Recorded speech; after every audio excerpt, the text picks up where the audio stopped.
Vantalakka RJY channel వీక్షకులకు స్వాగతం సుస్వాగతం. ఉదయం టిఫిన్గా సాయంత్రం స్నాక్స్గా అయినా చాలా బాగున్నాయి అనిపించే బొబ్బర వడలు ఈనాటి ప్రత్యేకత. తిండి కలిగితే కండ కలదోయ్ అన్నారు కవులు. మరి ఇంకెందుకు ఆలస్యం, రుచి చూసేద్దామా?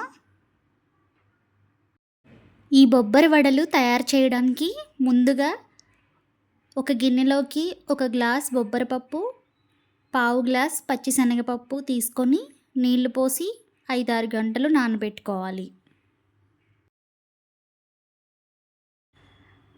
పప్పు నానబెట్టుకున్న తరువాత ఈ పప్పులో అడుగున ఇసుక కానీ చిన్న చిన్న రాళ్ళు కానీ లేకుండా శుభ్రంగా గార్లించి కడుక్కొని తీసుకోవాలి.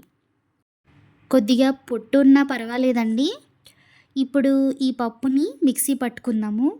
అందుకోసం ఒక పెద్ద మిక్సీ జార్ తీసుకొని అందులోకి కడిగిన ఈ బొబ్బర పప్పును నీళ్ళు లేకుండా వాడేసుకుని బరకగా మిక్సీ పట్టుకోవాలి. అవసరమైతే చిన్న అరకప్పుతో కొద్ది కొద్దిగా నీళ్ళు వేసుకొని నేను చూపించే కన్సిస్టెన్సీ వచ్చేలాగా గ్రైండ్ చేసుకోవాలి.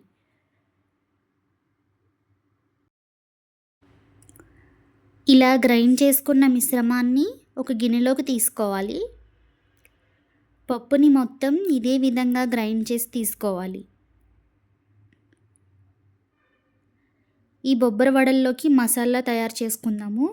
అందుకోసం 3 ఇంచుల అల్లం తరుగు, 10 వెల్లుల్లి రేఖలు, 2 ఇంచుల దాల్చిన చెక్క, 10 నుండి 12 లవంగాలు, ఇవన్నీ ఒక చిన్న మిక్సీ జార్లోకి తీసుకొని కొద్దిగా నీళ్లు పోసుకొని పేస్ట్ చేసి పక్కన పెట్టుకోవాలి. ఇప్పుడు వడల పిండి కలుపుకోవడానికి 3 ఉల్లిపాయలను ఇలా పొడవుగా కట్ చేసుకోవాలి. అలాగే సన్నగా తరిగిన కొత్తిమీర, సన్నగా తరిగిన కరివేపాకు, సన్నగా తరిగిన 4 పచ్చిమిరపకాయలు తీసుకొని ఇవన్నీ ఒకదాని తర్వాత ఒకటి రుబ్బు పెట్టుకున్న పిండిలోకి వేసుకోవాలి.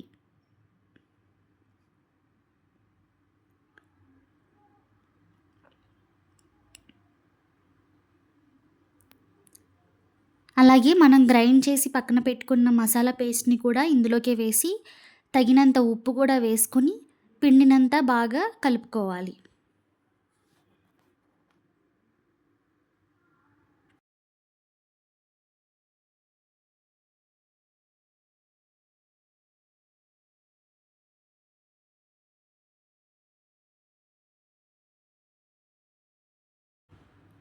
ఇప్పుడు ఫ్లాట్గా ఉన్న ఒక చిన్న ప్లేట్ మీద ఇలా న్యూస్ పేపర్ని పెట్టుకొని కొద్దిగా పిండిని తీసుకుని వడల్లా ఒత్తుకుని కాగుతున్న నూనెలో ఒక్కొక్కటి వేసుకొని వేయించుకోవాలి.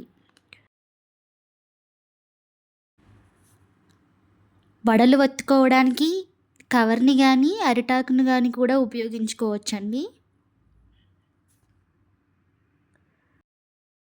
ఇదే విధానంలో మనం కలిపి పెట్టుకున్న పిండిని మొత్తం వడల్లాగా ఒత్తుకొని ఒకదాని తర్వాత ఒకటి ఆయిల్లో వేసి వేయించుకోవాలి. ఒకవైపు బ్రౌన్ కలర్ వచ్చాక రెండో వైపు కూడా తిప్పుకొని వేయించుకోవాలి.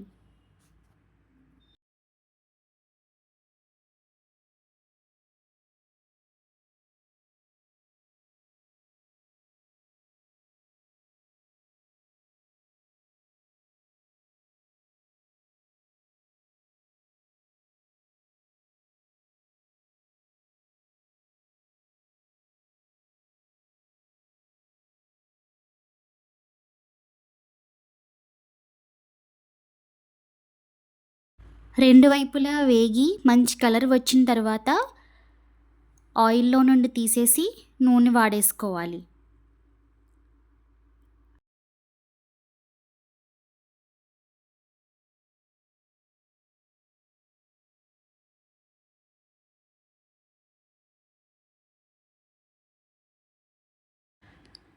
ఆ తరువాత మనం వేయించి తీసుకున్న ఈ వడలను టిష్యూ పేపర్ మీద వేసుకుంటే ఉన్న కొంచెం నూనె కూడా ఆ టిష్యూ పేపర్ పీల్చుకుని వడలు చక్కగా ఉంటాయి.